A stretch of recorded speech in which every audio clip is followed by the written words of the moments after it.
Yo, welcome to the voice of college football. I got a special guest today. I want to talk a little bit about the draft. And I know FSU didn't have a great season, but they do got some guys that I do think are going to get drafted. And I actually think some of these guys are going to have a chance to, I think, have decent, I would say decent careers in the NFL, actually. I feel pretty good about some of these guys. So I brought a special guest on, my guy, Clay Fink. What's up, Fink? How we doing? I'm doing good. Oh, man, everything's great. Everything's great, man. First of all, I hope everything's good. Our thoughts and prayers are with FSU. That was Yeah. that's crazy. And I know you're a student there. Yeah. Yeah. Luckily my class got canceled that day. I wouldn't have been like right there, but like even just having to sit and wait it out in those classrooms seemed Yeah. brutal. So I was at my apartment luckily, but it's crazy, man. It's been crazy. It's insane, man. I don't want to get too much onto that. I know how people Yeah. feel about gun violence and stuff, but man, I'm just happy you're all right, man. And I got a friend, his son was actually there, goes Oh, to school there. So he was actually there when it happened, in that area. So man, thank God he made it out. I was talking yeah, to him the other day ago about it. So but thoughts and prayers with FSU, man. But let's definitely. let's get on football. Let's get on football though, Yeah. man. How you feeling about FSU, man? We're gonna talk about the draft, but how you feeling about what you saw in the spring and everything? Well, it's been talked about. We can't watch practice anymore. So I can't I don't want to be too definitive because we watched practice last year and Right. we weren't exactly correct.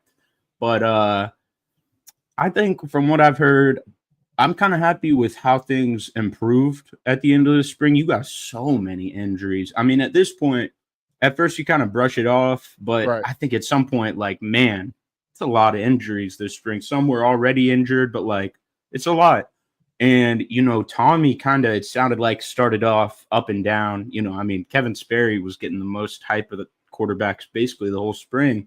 But Right. I did hear, and the last three spring practices, including there would have been a scrimmage that would be wrapping up uh, this time yesterday, Right. all got canceled because of Thursday's events. But we had heard that the last three or four practices leading up to that, Tommy had really started to settle in, which is like, he doesn't have. I mean, I misspoke. He does have Deuce and Squirrel back now.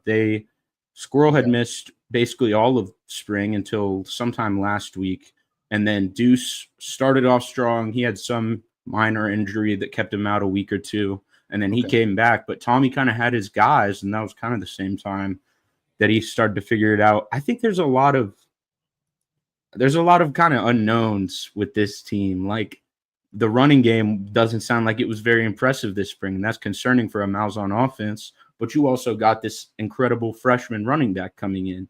How much Right. can you rely on him? Can he start versus Alabama? Nobody has really taken that step in the secondary, but you have so much talent there. Like everybody. I mean, there's Mhm. like 2 3 stars in that entire room between the corners and the safeties. Like it's all blue chip guys, and it's just about like who's going to take that step, assuming somebody does take that step. So I think there's still a lot to be learned this summer, and we'll talk about the portal, but I think they've kind of realized there's some potential to add to it too. Let me ask you this question. I think with the running backs, I have my opinion. I know my opinion comes off negative, but I have my opinion.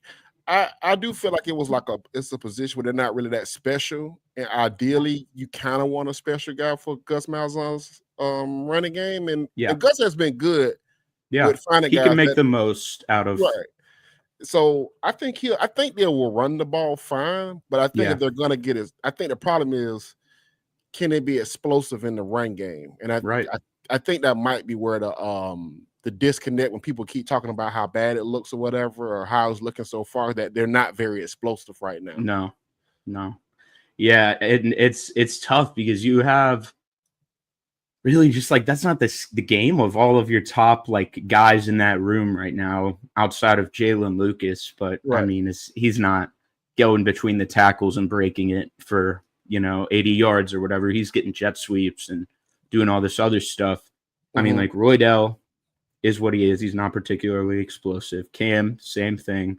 Right. Kazai's got a little bit of juice, but like they barely gave him the ball last year, and who Hmm. knows? Yeah, he's not some home run hitter regardless. Sam Singleton, will he take another step? I didn't really hear his name much this spring, but he's got juice. But you would hope to hear his name, like in a spring where we're not hearing about all these like big explosive plays from the running backs. Like, it'd be nice to hear some more from a guy like Sam Singleton. And yeah, I think you're pretty right. Like, there's nobody special in that room currently, and obviously Usman can be, but will he be this year? And that matters a lot in this offense. Yeah, I think he will be special as the season go. I do too. He won't be great that first game. Right. I mean, it's tough. It's gonna be and tough that's gonna set the tone of the season too, that game. Yeah. So it's tough. I know a lot of people believe that, like, if you have a good game, if you come out and look really good against your first game, but to me it doesn't portend to anything. I mean, because to me one game is like a season within itself. You know what I'm saying? Because it's all the game plan that goes into that one game you haven't really played yet. So teams can get better. And something I will give Mike Norvell credit for. Now, it didn't happen last year, but normally his teams play better as the season go on. So the first couple of games, they're always a little, Even the 23 team. Yeah, they all played better as the season went on. Because I didn't think the defense was special in 23. We all saw that BC game. Right. And then as the season went on, I thought by the end of the year, that team could compete and could play for national. The defense could compete, play for national championship. Yeah. But man, I know you've been killing the NFL prospects. I know we don't got into it about some of these things, but I actually enjoyed the conversation, to be honest with you. We're gonna start with AZ Thomas, man. Let's start with AZ. He's the best player that's probably gonna get a chance to get drafted. I actually put up your Twitter, so I'm looking at this off of your Twitter. Yeah. So he was 6'1", 197, 10-inch hands, 32-inch arms, which is pretty damn good. And 78 wingspan, which is really, really good. Yeah. So what's your thoughts on AZ and where he gets drafted, and some good, some bad? What you got? What you think? So I just before the show, I wanted to look up, they finally start dropping the 7-round mock drafts right around now. Like, we're getting closer. They're comfortable trying to project the whole draft. AZ, I looked at 2 from The Athletic and from NFL.com. And both of them, AZ was number 50 to the Seattle Seahawks. Right. So that's like right in the middle of the second round. Personally, I'd take him a little earlier. I'd probably take him early second round. But I see that, and I think that'd be a great fit. And I think that is probably right around where he comes off the board, like 40 to 50 range. And he can always, a team can always fall in love and take him early. He can always slide. But I think 40 to 50 range. And I'm very confident in him as a pro. I don't want to get like too caught up in like the off-field stuff, but like, he's one of the youngest players in the draft. And watching practice last year, like, he handled himself completely different from what you would expect a 20-year-old to be doing when he's the best player on a 2-10 team.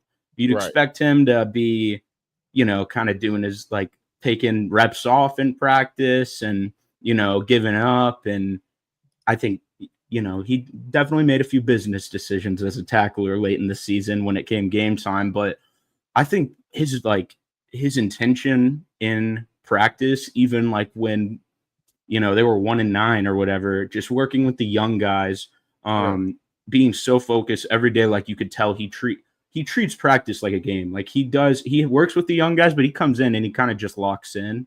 Right. And he's just all about his business. And I think that, he's like a month or 2 older than me. I just cannot, that's what I always put in perspective. Like, the way he handles himself, it's pro stuff. And he has all the tools. He might not, and I think some teams and scouts in the media have soured on him a little after the 40, which is fair, because personally, I find his entire testing a little bit concerning. Why he went to the combine, he did full measurements, and then he only did the broad jump. He didn't do the vertical. I kind of thought the vertical would maybe be his best thing, but he never did it. And then he does great in position drills at the combine. Then he comes to pro day. He's running his 40. He does the short shuttle. I'm thinking he's going to run right around a 4.5, 4.52. Right. And he runs a 4.58, which would be real. It's tough. Like, that's an outlier. It is tough at the corner position to run that. Well, the thing about his 40 why it's so tough is because when you look at the way he plays, he's a man-to-man cornerback. So if you're going to stick him as man-to-man, that means Yep. he's going to have to guard him down the field, Yep. right? So he's not going to have a lot of help with zone coverage and Right. stuff like that. So if that's going to be the case, then it becomes like, Yeah. how is he going to hold up? You know? Oh yeah. I've seen even some people who really were going to bat for him and back in January when you were never even like seeing him in top 100s, kind of flip. You know, it's like, man, I love his game. I don't know if I can bet on that skill set with a 4.58. You know, like it's just a tough combination. What I have to keep coming back to is his hips. His ability to stay in phase and his ability to dictate the route of the receiver off of the line with his hands and his long arms, even if he misses his punch, or if he kept talking about this at the Senior Bowl, he kept getting his feet too wide after his initial punch in press. Even when he would get his feet too wide, he just can flip his hips like a 5'10" slot corner and kind of stay in phase. It's just then, can you continue to stay in phase as they keep getting further downfield? But I love, like, for a guy as big as he is, the ability to flip his hips, hit like speed turns. Like there's a rep against, I want to say Duke or something, where he does it like back to back to stay up with a guy, like he's doing head fakes, and he just moves different. Yeah, he didn't go against a lot of NFL guys. No, not this year. The work he did against Jordan Moore was impressive, because I think Jordan Moore is going to be I like him a lot. I don't know if he's going to be great. I like Jordan Moore. Like, he's a guy I would draft in the 4th round. I think you could throw the ball to him 65, 75 times, and you'd be fine with moving the chains with that type of guy. So. And, you know, he didn't have like a lot of PBUs this year, but that Duke game and then that Notre Dame game, and one of those PBUs I was watching back is on the guy who went crazy in the playoff semifinal, Great House on Notre Dame. Yeah, the guy that's he was a champion in lacrosse, right? Yep. So so he locked him up. But yeah, he didn't really face a ton of crazy receivers this year. He had a few opportunities last year. But yeah, this year wasn't tested as much. But I just keep coming back to, like, even though the speed is a limitation and that it's tough to call a guy, I've kind of always said he's bust proof, but you know, it's tough to say a guy's bust proof when he has a trait like that that's such an outlier. But just I'm just so confident that he's so advanced technically for his age, and he has all these tools that teams love. Some of it didn't really show up in the testing. Like, I mean, I did expect a better short shuttle from him, because the way he changes direction at that size, it's just crazy. I mean, I think the sky's, I don't know, man. Like, I think this is a top 10 corner if it all comes together for him, man. You mean a top 10 corner, a top 10 prospect in the NFL. I think he can be a top 10 corner at his peak. And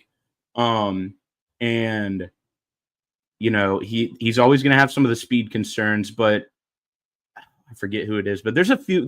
Xavier Howard is a guy who ran a 4.58 too. Also, like, he, you know, stuck around.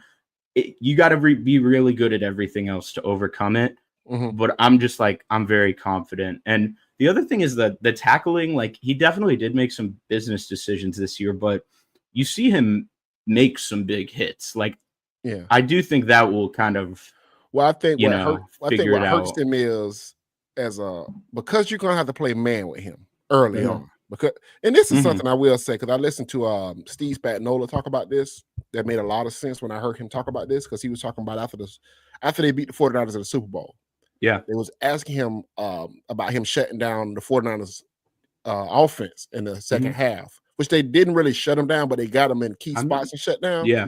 So he was talking about this, and it made a lot of sense, because in college, the real cheat code in college, if you got corners that can play zone, right? Because now they can keep their eyes on the football. The quarterbacks are not that great, and you can really dictate a lot on defense if you got corners that can play zone, which is hard, because a corner that plays zone have to be like a student of the game, have to understand how to match routes and everything. So, but he was saying in the NFL, if you got guys that can play man in the NFL, because you have so much more time, you can teach them to play zone.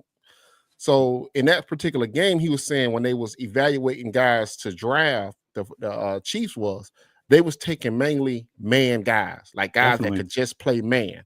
Yeah. And and the Chiefs get in trouble with this stuff because they was always saying the Chiefs cornerbacks don't become great until like their 4th year. Yeah. Yeah. Right. So They like, always start off rough. yeah, they always start off so slow, and they'd be like, Oh, yeah. Jerry Sneed. Nobody knew who Sneed was until his Oh, last no. year. You're like, this Yep. dude is the best player in the NFL, right? Exactly. He's Right, about to 'cause go they get take a them bag so at Tennessee. yeah, so they were like, it take them so long. But he was saying the reason why he do that because I know if I get a guy that can just play man, I can always flip my defense from zone to Right. man based on Definitely. what I'm getting from the offense. Because you saying Brock Purdy is so good against zone that Right. you can't play zone against him. Like, and they was hoping to just get away with it in the first half. Like, if we could just get away, play a lot of zone, then we can trick him in the second half and play a bunch of Yeah. man, right? Yeah. Because they weren't afraid of Debo. Oh, So, yeah.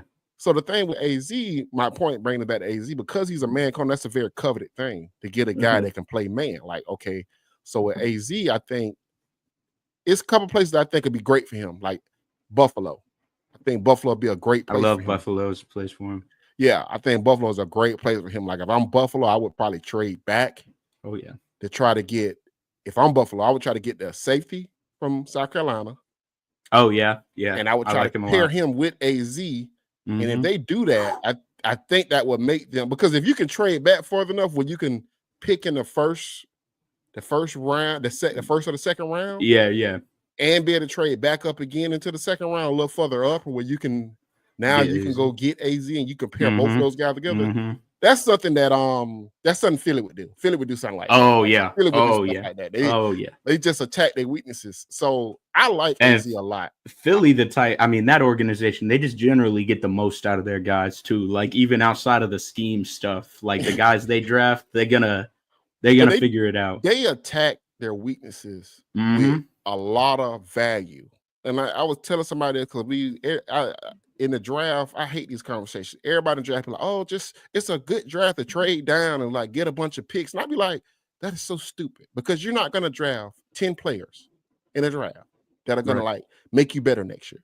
So I was telling somebody, because they were talking about Philly trades back and the Ravens trade back. I said, if you ever watch Philly and the Ravens, they trade back to accumulate picks to trade back up so they can get the 2 or 3 players they really, really want, Mhm.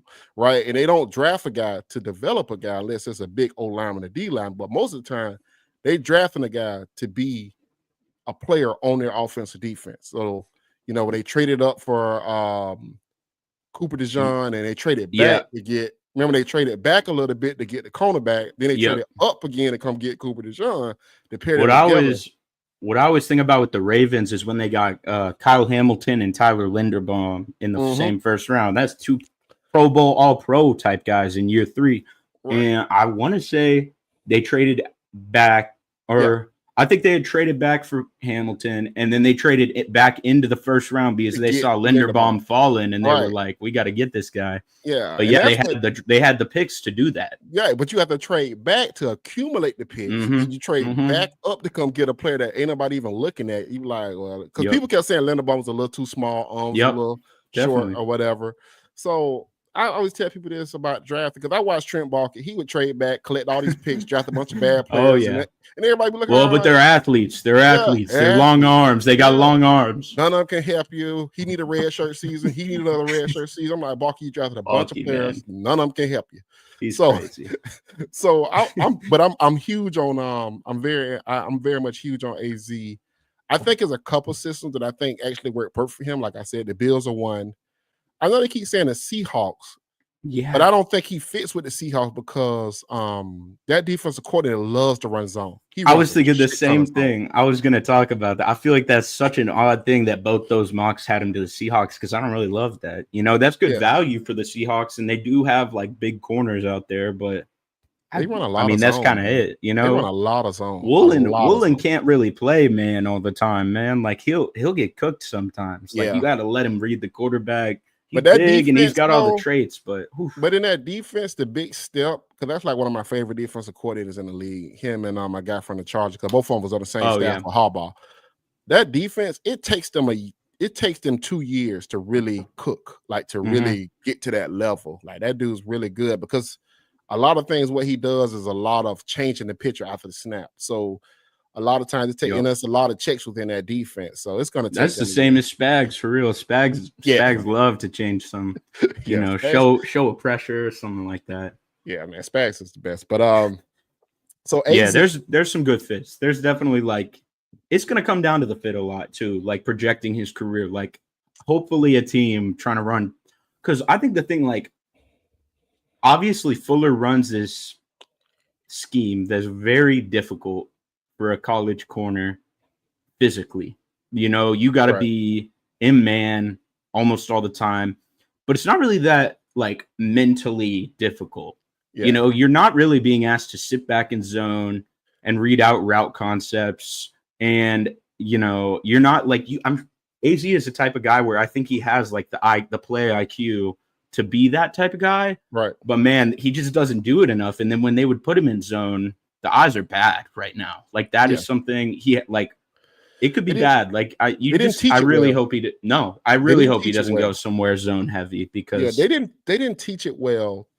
Too. Yeah, that's a big part of it. And I always thought, because I couldn't understand, they were like he wasn't playing a lot his first 2 years. Mm-hmm. So when I watched Ronaldo Green at the 49ers, because that's kind of who was kind of beating him out, right? Ronaldo Green was. So Ronaldo Green is not the athlete that AZ Thomas is. He isn't close to the athlete. No. But Ronaldo Green is a pit bull dog. Like he can set the edge as a cornerback, right? He's gonna come up. Yeah. He's gonna be physical with the wide receiver, and that's something that AZ lacks is the physicality, the consistent physicality. Yeah, he flashes it. Like I never seen Ronaldo like suplex a guy like AZ's done, but he doesn't do that on a consistent basis. Every time the ball comes towards Ronaldo, he's in the receiver's grill. Well, you can see the film study with Ronaldo when he watching because it's like he knows the play before it's happening. So that's when you see a guy play that fast and they don't run that fast. Well, that's a guy that watches a lot of damn film. And I think with Ronaldo, he was more of a film junkie. And I also think a lot of these guys, when they come out of high school, they see themselves as these man-to-man Dion cornerbacks and everything. Yeah. And they don't put the work in to become great zone corners. Yeah. Because I was listening to Dion explain this to Travis Hunter when he got cooked against Stanford. Remember that game he got cooked against Stanford? Oh yeah. And he told Travis, he was like, you can't just go out as a cornerback and think you're just gonna get in somebody's hip pocket and stay there the whole time. Like you gotta understand that the offensive coordinator is actually game planning to beat you. So it ain't just the man, right? So it ain't just that guy. You got to understand the route combinations. So you got to do more film study, and after that, Hunter got better, because people always say his technical stuff with Hunter at cornerback isn't that great, but the eyes are great though. But the eyes are great because he started watching more film, getting better, and they started playing a little bit more zone. Yep. So I think he's good in both, but zone might be how you can really maximize that. You see some of the breaks he makes on the ball. Well, it's weird because I listened to the Cincinnati, the Colorado defensive coordinator came from Cincinnati. And he feels like if you put Travis Hunter at nickel and play a shit ton of zone, really disrupt a lot of stuff that goes on.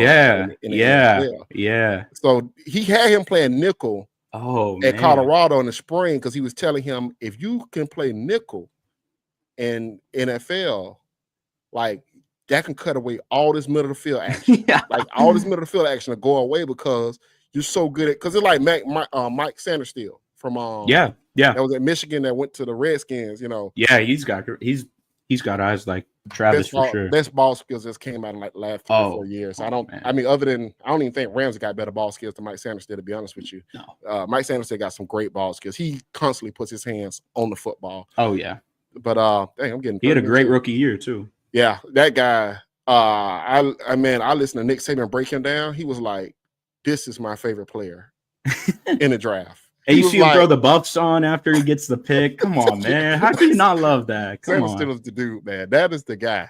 He's awesome. Yeah. But so let's get to Farmer. I know Farmer didn't test that great far as his 40 time and his 10-yard split. And I thought it was going to be better than what it was. I did to be honest with you. and it really wasn't that great. And that's very scary because you already know if you don't have that explosiveness and you're not, especially if you're not that big, it's kind of hard to figure out where you're going at and where do you draft that type of guy at. So what you got? Okay, so Farmer's pre-draft has been kind of wild. Like, I mean, I posted something back in like January. Somebody had posted a 2-round mock and they had Farmer in the second round. And I posted that and I said, sounds like Farmer's trending up. This is the first time I've seen him in a 2-round mock because he was kind of getting like day 3 hype at the end of the season. And it was not a popular take, even though it was not my opinion. It was just me stating that I hadn't seen him in a 2-round mock. That's totally changed. Like, and that's in spite of the testing. So the weird, like, he came in at the Senior Bowl, and this is a big thing that's helped his draft stock is the Senior Bowl. He came in at like 314 or something like that. And I was thinking, man, like that's just nice weight. That's, I think, what he played at last year. He says he's in like the best shape of his life right now.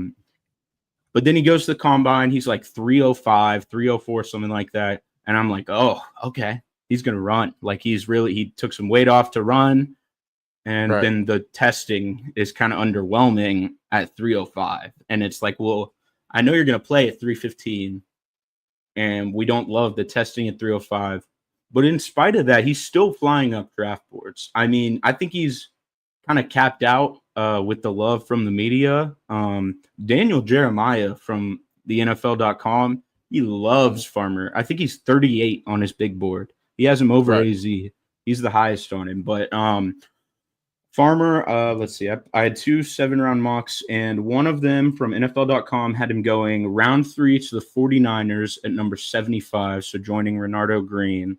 The other one from The Athletic had him going round 2, 56, so just 6 picks after AZ to the Bills, so joining Keon. He's interesting, man. Like, the Bills I think Bills do make sense because he reminds me a little bit of Ed Oliver. So I could see them. I could see them doing that. Yeah, I could see them definitely.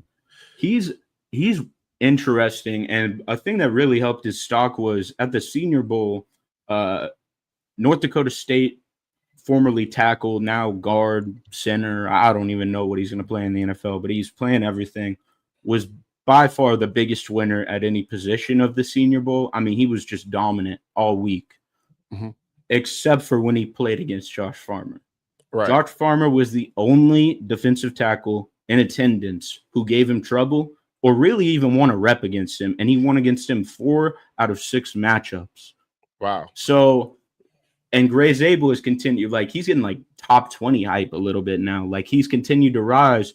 So people seeing Farmer just really, because he was inconsistent this year. You know, he was he was inconsistent. Well, I think he was see the flashes. He was hurt a lot. Definitely. Yeah, I think he was hurt a lot. And I don't want to like make this Farmer hate because Farmer had an amazing like attitude throughout the season, just like AZ did. Like he could have easily, you know, let it fall apart and not cared anymore, and he wanted to finish strong. But the traits are there. Like you see it in the Senior Bowl, and you have all these scouts around you, and they get to see you against these top guys, and they see him winning with his ability to cross a guard's face and, you know, like bend the corner, something that he did like 3 different times against Clemson when we played him in 2023, but he didn't do a ton this year. His ability when doing games like stunts and just crashing into guards, looping around. His hand fighting was really impressive, in my opinion, at the Senior Bowl. But I think one thing it's really going to come down to, and I've seen very different takes on this, is how a team views his run defense. Because I've seen some people talk about it as he has, like, everybody acknowledges that there are flashes of excellence. Like he can be a penetrating, primarily penetrating 3-tech who can drop and, you know, anchor against the run. But it's just so inconsistent, the run game. It was just so inconsistent last year. And the bad reps are bad. Willie Lampkin got in his grill a few times on UNC, and I love Willie Lampkin. And he did it again at the Senior Bowl. So I've seen Lampkin is like, I I love know, that I guy. know players have to hate playing against him because he's like 5'9". Yeah, He's 5'9", like like a bowler. 265, Yeah, just he's like a first bowling team All ball. American. You know, no big deal. But he, I've seen some scouts really value those flash reps and kind of talk about, man, it's tough to, when you're losing every game, you're getting run on a ton. FSU didn't, and that kind of plays into AZ's coverage numbers this year being so impressive. We obviously he never got targeted, but we also didn't get thrown at a ton, like Right. because we were down all game. And eventually you just kind of are tired of getting run up the gut and the linebackers or whoever messing it up. Mm-hmm. So I've seen some scouts kind of think like, man, you get him in an NFL system with competent defense around him, Right. and that should be more consistent. But I've seen other people say, he's like 23 almost. What's going to make him take that step? He's been there. Yeah. So I kind of think I'm more optimistic about it. I've kind of grown on Farmer throughout this process. I would take him in the 3rd round, but I could see a team taking him late day 2. I would understand a team taking him late round 2. He's an interesting guy. It's hard to judge FSU D line on the run fits because the linebackers was so bad. I don't know, was they trying to play the run instead of shooting the gaps the way they needed to? Because if you watch them against Georgia Tech after I want to say about midway through the second quarter, they was kind of like the defensive line was trying to do too much.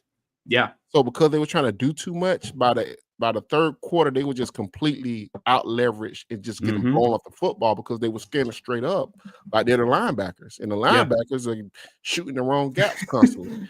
So it's really got their really butt hard. facing the offensive line. They turned the entirely wrong. It was gross. Yeah. That was that was the worst it got from the linebacker. Yeah, that was the worst it got. I think the concerning thing will probably be when you go and watch the Cal tape. Oh yeah, games in, you watch the Cal tape, and you're kind of like, these Yep. guys, they really struggle when teams decide they're just gonna turn around and run the football. Like they just really, really struggled. And ideally, you would like to see your defensive linemen anchored down a little bit more. So I think what most of the scouts would say about Foreman is that he won't be able to anchor your defensive line. Like so then he becomes a situational guy.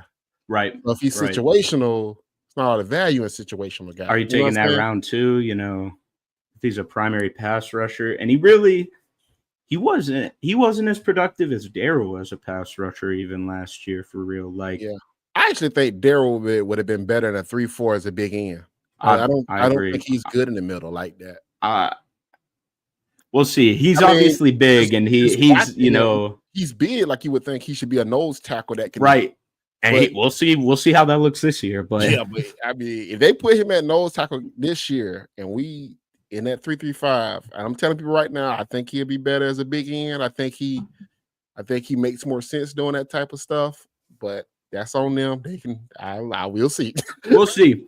The run defense is a lot prettier when he was at Miami, Darryl, compared to last year. Last year he kind of flipped it. He really went all out on passing downs. He's, fighting with his hands. I mean, the bull rush is crazy with Darryl. I don't want to get too sidetracked, but like when you got those long arms, that's the other thing with Farmer. That's something we talked about, the testing being underwhelming. Yeah. That is something that he won. That I think he has the 2nd longest arms of all the defensive tackles in this class. That's surprising. Behind Deion Walker, who's 6'7.5". He's like 4 inches taller. And yeah, man. What I'd like to point out real quick, last year, the 2023 defensive tackle room, you got starting. Fisk does have super, super, super short arms, but like we know what Fisk is. He's a baller regardless. Right. Fabian Lovett has like the 3rd longest arms in defensive tackle history. Darryl Jackson, longest arms in defensive tackle history. Farmer, probably like top 20. Right. Man. Yeah. Man. I wonder why they couldn't be. I don't know, man. I just don't get it sometimes. I don't understand how they wasn't more productive You know what I'm No, saying? Like no. they just I they mean, it would took so long for some of them too, and yeah, it would just be like game by game. You maybe get a Fabo game, or you get a Fist game, or right, can we just not all kind of put it together? I mean, we're letting Fabo play 20 snaps a game. You should be right, coming in and dominating, man, every right. And game. I was talking to somebody because we were talking about Michigan's defense the last 2 Hmm. years, and I know a lot of people get mad at my take that I was like, well, Michigan was the best. The year they won the championship, I like that was the best team in the country. I don't think anybody would have beat them. Yeah, I know a lot of people believe I'm wrong about that, but I was like, well, I just like because FSU would beat them. right, because I didn't think Yeah, FSU could. I didn't think FSU would score. I don't think they could either. To I be don't think they would have honest. scored against them, especially if you didn't have Jordan Travis. Um, but that defense in particular with Mason Graham, because I was talking to somebody about this, because a lot of the Michigan guys are not talked about a lot, and they're kind of Yeah. downplayed in the process, like the 40 times and all this, the t-shirts and shorts thing. They're not like they don't elevate in that range, right? Hmm. Like people don't talk about them. And my Yeah. friend was telling me, he said, because Harbaugh was Harbaugh and he's a NFL guy, the training that they did wasn't about all this flashy stuff. Like he Yeah. feel like the kids from Georgia, they run fast, they lift much, they lift a lot, they strong as hell. He said, but the Michigan guys are not like that because everything is built around football. It's Hmm. everything that they do is football, football, football. So if you see Mason Graham next to Walter Yeah. Nolan, you wouldn't think Mason Graham is as good as Walter Nolan, Right. right? But when you put on the film of Mason Graham against really good offensive linemen, Hmm. he dominates them. Dominates. Yeah, I mean, he dominates those guys. So I told somebody because I think the Jaguars should draft him. Okay, I don't want to get too sidetracked, but I was Go going to ahead. ask who. Okay, let's say it goes Ward, Hunter, Carter, Campbell. Right. Who are you taking at 5? Like top 3 in order, I guess. If I'm the Jaguars, I would draft Mason Graham. Okay. This is what I would do. I would draft Mason Graham. And if Kenneth Grant falls far enough, if he falls to like 24, 25, I would trade up like crazy to come get Kenneth Grant. I would. Because and the reason Walker, why Kenneth Grant, Mason Graham, and Josh Hines. Oh my! Right, because if you do that, that's probably the best front 4 in the. You would fix the front 4 problem. You would. Do y'all still have Armstead? Not that he was impressive last year, but they still have Armstead. But I mean, even still, if that's your 3 DTs, you're set for 3 years. That's crazy. Yeah, yeah.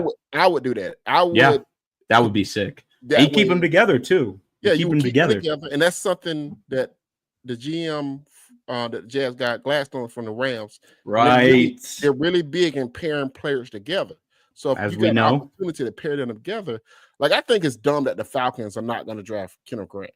I think the Falcons should draft Kenneth Grant with the pick they got. Like they should trade to go get Kenneth Grant. It would make everything about that defense better.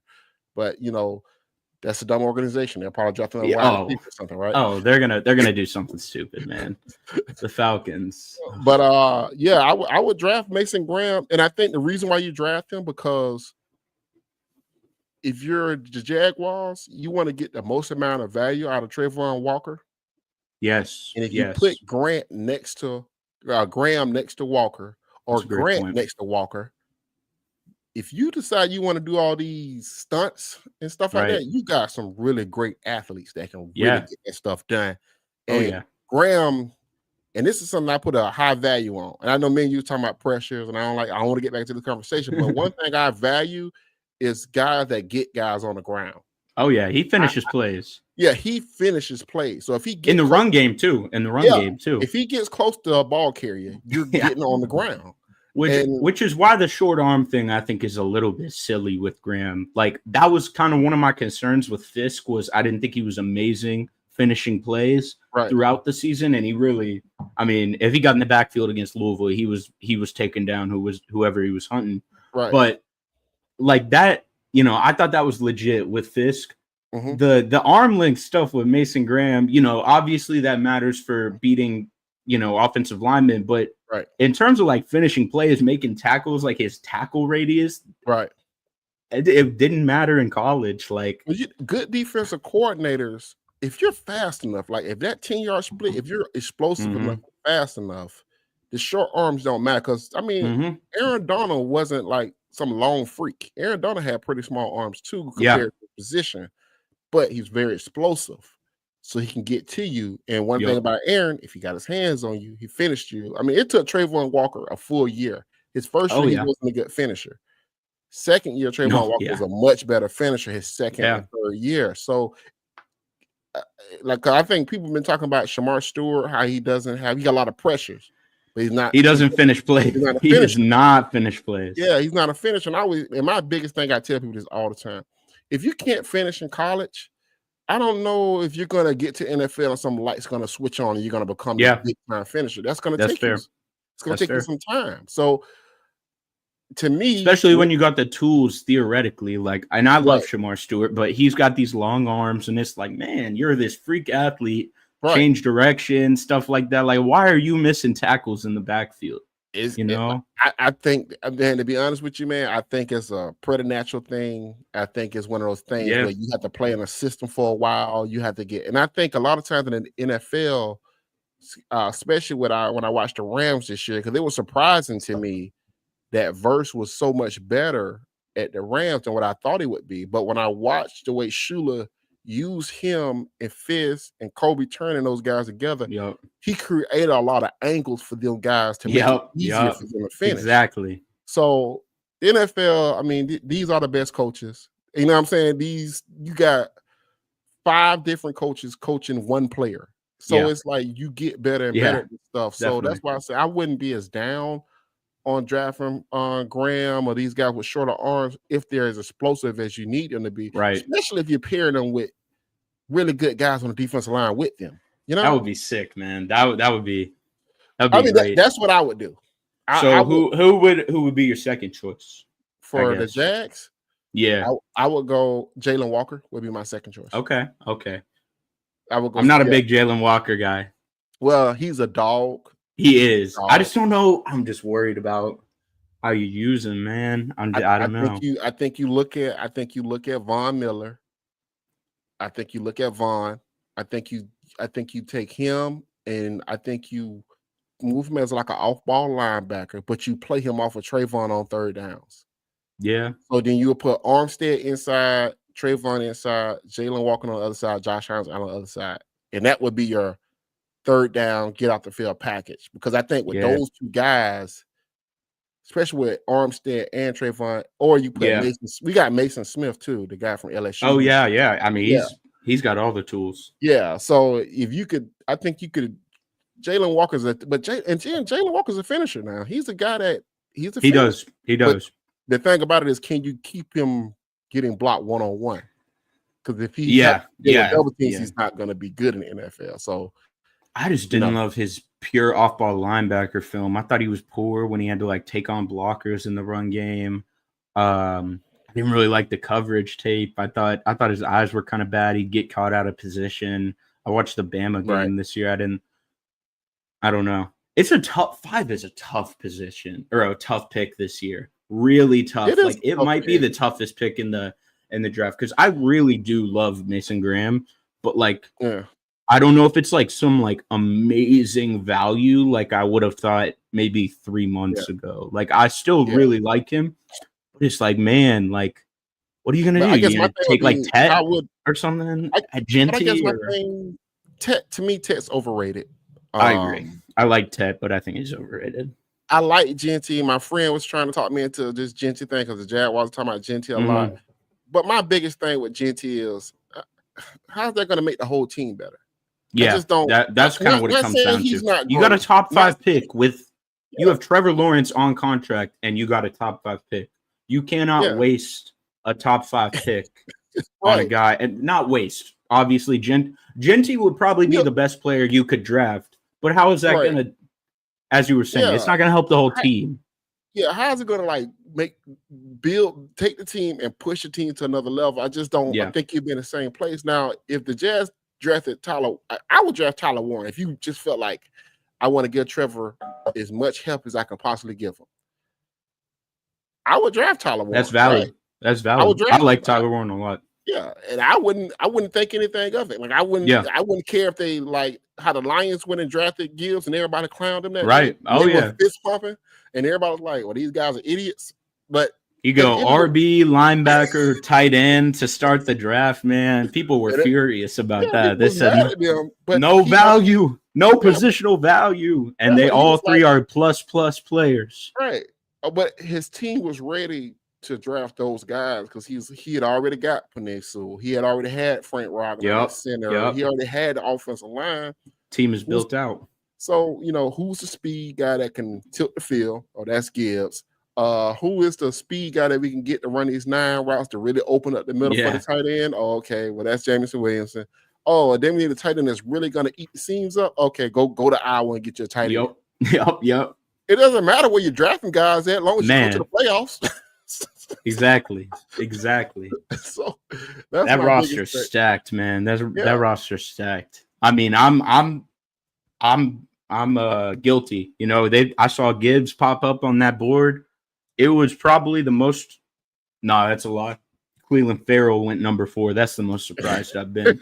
But Yeah. it's probably the second or third, maybe with Penix, most surprised I've been with a pick that early in the draft because it was just so out of nowhere. And then I thought it was bad. The Penix pick made sense to me, because of because I knew where the Falcons was at. I was like, well, at the end of the day, you've drafted all these damn skill positions. Yeah. So at some point, you got to make it work, man. You can't let like Drake London and all these guys, like you can't let them go to waste, man. Yeah. So like, what is that worth to you? Is that worth $40 million in a first round pick? I think it is. To me, but like I've told people, I've completely gotten rid of positional value in a draft. I have too, actually. I give like a slight dock to the running backs, just barely. When I'm doing my grading, and then I convert it to like a big board for the draft, I give I think I multiply the running back grades by 85%. Right. So it usually drops them down like 10 picks for the first round at max. And the quarterbacks I boost by like make it like 115, and it bumps them like 10 because I just know that's how it's going to be. I know that's how it's going to be in the draft. If you say a guy is a second round pick at quarterback, he's a first round pick. Yep. If you say he's a bottom of the first round quarterback, well, he's a top 5, top 10. If you say a guy is a 4th round pick in it, he's going to be a second round pick. Yep. Because Kyle Trask went second round, man. Yeah. I mean, he never played. Yeah, never played, but they took a shot on him. I mean, because it's so hard to find a good quarterback in NFL. People get upset about this stuff.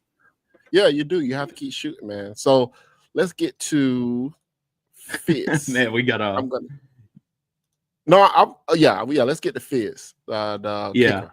Because we got Fentrell. We do Fentrell last. So Fitz, the kicker. What you think? You think a kicker is going to get drafted? He was drafted in both of these 7-rounders I was looking at. In the NFL.com, he went round 7, number 232 to the Colts. And in the Athletic, he went round 7, number 238, so 6 picks later to the Patriots. Those both seem fine to me, I mean, maybe he's got like a Vinatieri blessing, Colts Patriots combo. I don't know. When I went to the Shrine Bowl, one of the guys I was with is like a huge special teams nerd. He used to be a kicker. So I was like, listen, like, what are your thoughts on Mastro and Fitz, like his prospects? And he was like, Fitz is probably like kicker 2 in the draft because he doesn't have like the leg improved this year, the power, but it's not like elite like we got 66 yards is the record now or whatever, like it's not elite and that also matters for the kickoff, just like controlling how fast the ball lands, whatever. But if 3 maybe 4 kickers are drafted, I would feel confident in saying that Fitz was drafted. But it kind of just comes down to you never really know how many teams exactly are going to take a kicker, and then he kind of said Mastro is I guess Mastro's hang time, like how long the ball's in the air, is not ideal. Like he's really good at altering like how the ball spins, and he's got a pretty strong leg. but his hang time, which he kept saying is king for NFL punters, because you need to let your gunners get downfield. Right. And also Mastro's kind of a bad athlete, and that does matter a tiny bit more than kicker, because you might have to make a tackle. Right. So it sounds like Mastro's going to go undrafted. Fitz probably late 7th or mid 7th round or undrafted, but I think Mastro, I think they'll both stick around, at least for some degree. Maybe Mastro never cracks through. I'm not really an expert, but it sounds like he's not an NFL punter, but he was great in college. So, hopefully to hear one of their names called at least. Be cool. The one thing that was tripped me out about Fitz was the year he was having a bad year kicking the football. Oh yeah. It was because they was trying to speed up his Yep. They were trying to speed it up, and he had to go back to the old way he was kicking. Yep. So to be more comfortable and everything like that. So I just don't know. I don't know. I don't think he's gonna get drafted. I just don't. Yeah. I don't think he's gonna get drafted. He slowed it down, but apparently they're just fine with that. Apparently we had an All-American long snapper in 2023. From everybody I've talked to who knows anything about the special teams, that was not correct. We upgraded at long snapper in 2024 in terms of the velocity of the ball, how quick it's getting there, and also he's just more athletic than Rosenberry. I mean, Rosenberry looks like my dad, respectfully. There's a reason he was an All-American, and he's playing professional football. Right. So the ball got there quicker, and that kind of gave him more time this year. Right. It got to the holder's hand quicker. But yeah, I do think that was something that the guy I was talking to mentioned is he slowed down his process, and everything's half seconds matter even more in the NFL. And Absolutely. it's something to worry about. But he was saying, you can be an Aguayo and you can be the most accurate kicker in NFL or in college football history. But if your mental isn't right and you have too much pressure in your head, and you just crumble as a rookie, it doesn't matter, because you're going to get cut and your career is going to be over. Fitz has faced the pressure and he responded. He was awful in 2022, so they brought in Keltner, I think was his name, and he pushed him, and Fitz responded. So he was saying that's something that scouts will value. He's had to face adversity in his career, and it won't be new to him. It's not like he's been the guy since he got on campus. So okay. I hope he or Mastro get drafted, or both. Okay. All right. So I'm gonna go these last two players. I am intrigued by Darius Washington. I know you're not. I am. Yeah. And the main reason I am, I just want to say this. The main reason I am, he got very long arms. Super. He can play center. He can play guard. Yep. He does need to get stronger. But I do think if Mike Norvell would have actually let him play guard, or had eventually recruited good enough where he could have been a center, I do think he would have been. I think he would have been drafted and more coveted, because he's 6'4". He's he came in at 6'3". 6'3". Yeah, they got him at 6'3". Okay. Yeah. So he's 6'3". Which, first of all, Atkins had a 6'3" guy playing tackle which is insane. 3 years. I kept saying this the whole time. I'm I don't understand why he does have the long arms, so we do gotta. It's not like he's a typical 6'3" guy, but still. But if you put him at Georgia, he would have been a center. He'd have been playing center, and he would have been a probably top 100 pick 3 years ago. At center. Darius is super unfortunate, to be honest. We talked about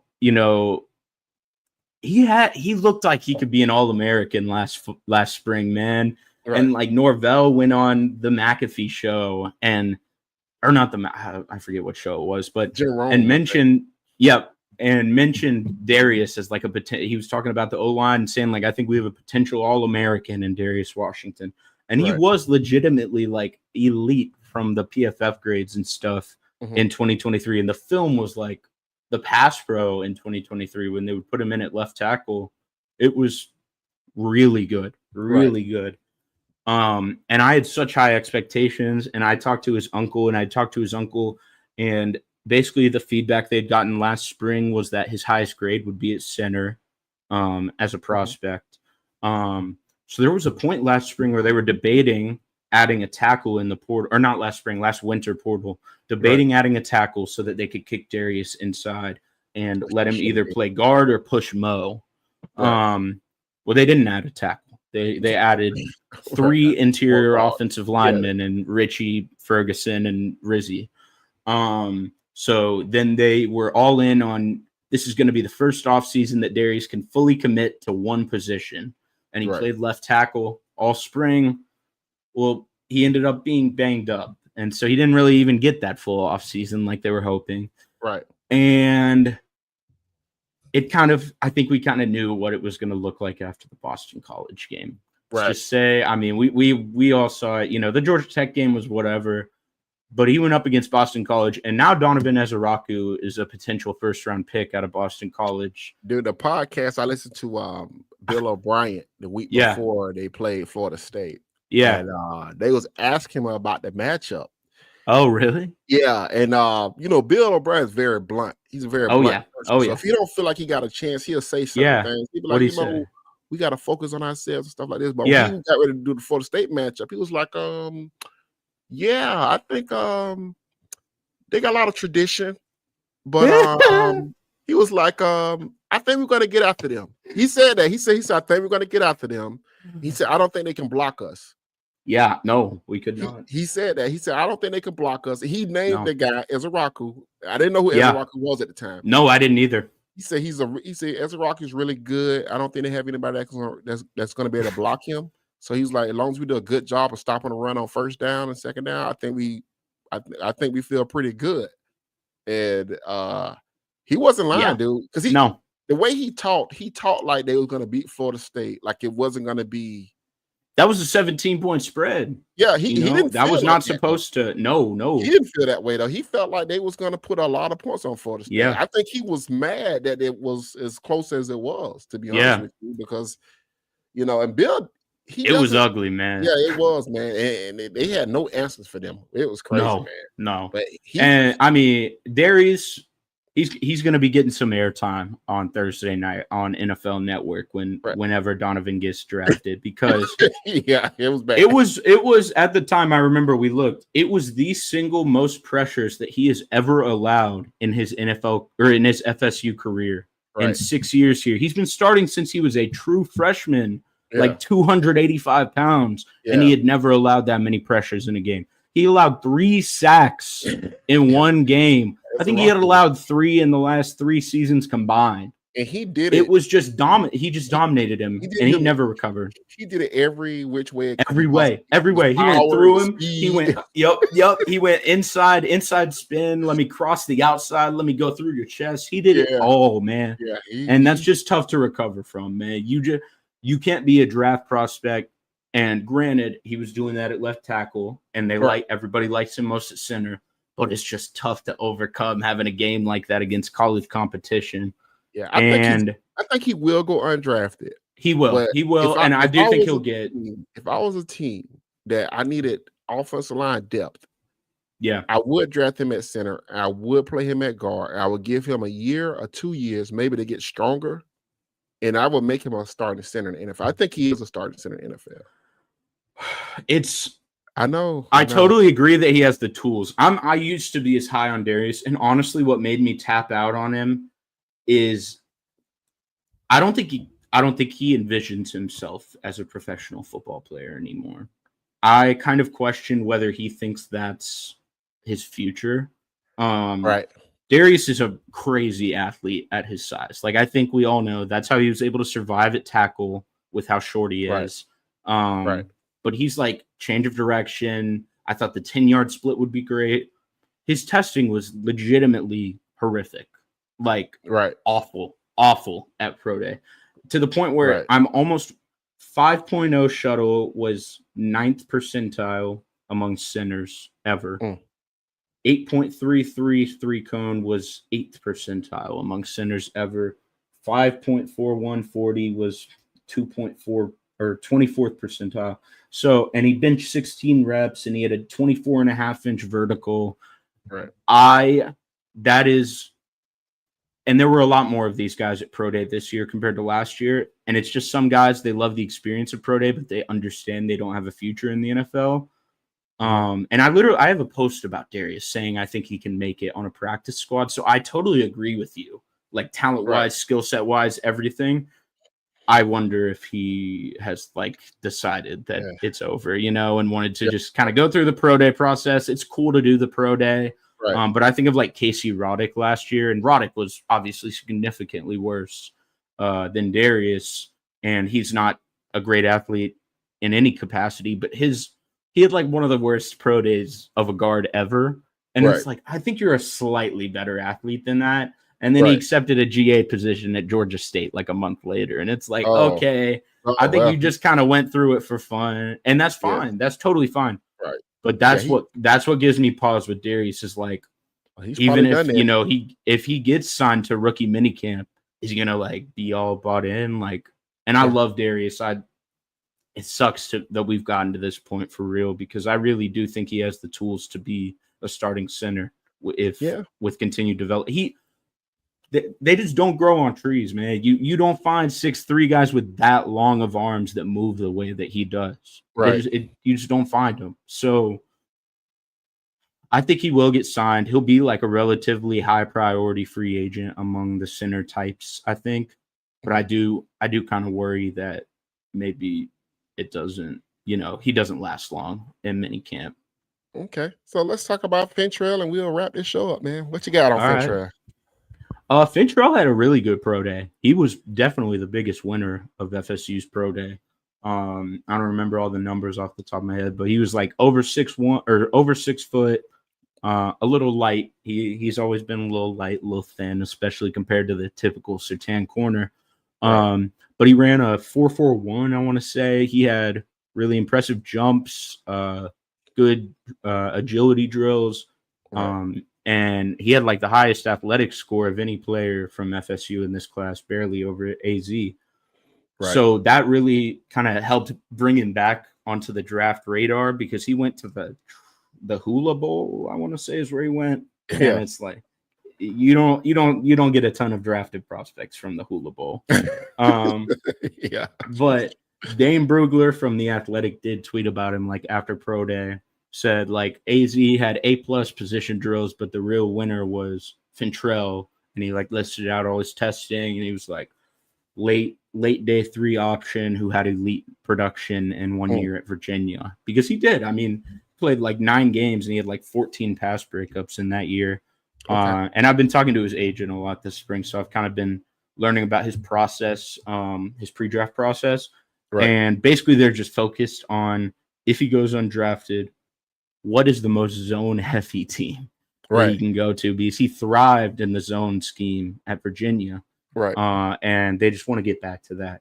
And teams understand that. One team that I've heard with him, or I know he met with immediately after pro day, went out to dinner, is the Cowboys, and they recently hired the Bears they hired Eberflus as their DC, and they hired the Bears cornerbacks coach as their cornerbacks coach. So, and the Bears are zone heavy. Jalen Johnson plays a ton of zone out in Chicago. Interesting. You said so. You saying the Cowboys? But the Cowboys hired the Bears head coach. Eberflus as their DC. Yeah, he runs and the same as Bradley. Yep. So I actually had not seen Fentrell in any mocks at all, but I did when I was looking at the 7-round mocks. The NFL.com one has him in round 6 to the Jets at 207. So I don't know. I feel like that'd be interesting, because the Jets run a lot of man. I was gonna say. Well, they're gonna run a lot of man. Steve Wilson's gonna be the new defensive coordinator for the Jets. They're pretty heavy, man. Wilts ran a lot of. Well, he was running what Kyle wanted to run, so he ran a lot of zone at 49ers, because that's what Kyle likes to run. I don't know. That's gonna be interesting, because Glenn ran a lot of man. A lot of man at Detroit. But at the same time, they got Sauce. Sauce is pretty good at everything, though. He can do a little bit. That'd be an interesting fit, though. I can see it. Yeah. So That's It'd be interesting. interesting. That's the only time I've seen him in a mock, but 6th round will be great. I mean, if you can get 3 players from a 2-10 team drafted in the first 6 rounds, you take that. And if you can get 4 drafted with fits, you take that Right. too. I mean, hey, I wish Fentrell Yeah. luck. He's older, but get him back in his own scheme. Maybe he kind of reverts back to Yeah. form. Yeah. You never know. He was worse. The tape was worse at FSU than it was at Virginia. But he's a really good athlete though. He is a really good athlete. So and sometimes he's you're big. better Like, at. Yeah. the height is legit. Like, he's over 6 foot. He's got pretty long arms. Like, he's well rounded as an athlete. Okay. All right, man. I think that was a pretty good job breakdown. Not Yeah. bad. Clay, We got a get you little back on again. sidetracked. We I can can't do help myself. another. Hopefully they got some portal pickups by the time we could do another podcast. But Yeah. Did you want to say what we'll you think see. they need on the portal before we leave? Yeah, we can end it off with that. I would say the top priority is D-line, and that's just basically you just with the flexibility in that defense on the D-line. You got guys playing all these different positions generally. You just kind of need a guy in there who can really contribute this year. I don't really care what position. Is it D-end? Is it nose? Is it, the D-end DT hybrid type? Is it the Jack linebacker? I just think if I had to pick, it would be Jack, because I think you really just have like Amari Williams and Aaron Hester in that room right now. Otherwise, you're going to have to play James Williams as a Jack on rundowns, but you just need a guy in that D-line room. I think Zach thinks that they need 2, which, obviously wouldn't hurt, especially with Jason Jenkins. Who knows when he's going to recover from that injury. The second group that I would target is receiver for sure, because you have 10 guys in that room right now, and just even numbers wise, that's like not really typical. You'd like to have like 12. I really like they reached out to Trey Shun Hurry, I think is his name. Oh, yeah. Out of San Jose State. Yep. Right. And his numbers are really underwhelming, and even the advanced numbers are really underwhelming. But Brendan sent some clips today. That's a ball player, man. Like that's a guy who would start for you at Z, and you could have Deuce Squirrel in him. I'd be super high on that receiving core. And then you can sub in Dwayne, Elijah, Boggs, BJ, all those guys. And then they've also shown interest in, I think his name is Keegan from BYU, the All-American kick return guy. Oh, yeah. I like his game, but he's a little bit gadgety. He does a lot of jet sweeps, reverses, and I feel like, we kind of have Squirrel White already. Yeah. And he plays outside, but I hate gadget. That's a me though. Too, man. That's a me thing too. You got to be really special. Yeah, Jalen Lucas does make me change my tune on the gadget type players. I will say, because I do love Jalen Lucas. Like, man, if I gotta like, it's like the coach has to now. Yeah, you got to make stuff up for him. Yep. You know, I got to build my stuff around you because you can't do normal stuff. Then if you get hurt, now I'm kind of you know what I'm saying? Kind of throws the plan off. So. I'm gonna go down on that, but I would say, I don't know if wide receiver or running back is like more realistic. Right now they've reached out to more wide receivers than running backs, but honestly, even a guy in either of those rooms would be good. I just think another weapon on offense, because like I'm a little concerned about both the running back and the receiver room, and if you add a third starting receiver who's really impressive as a starter, that can kind of like lighten the load on the run game a little bit. But if you add a running back, that would help the run game. So I just think the offense needs another skill position.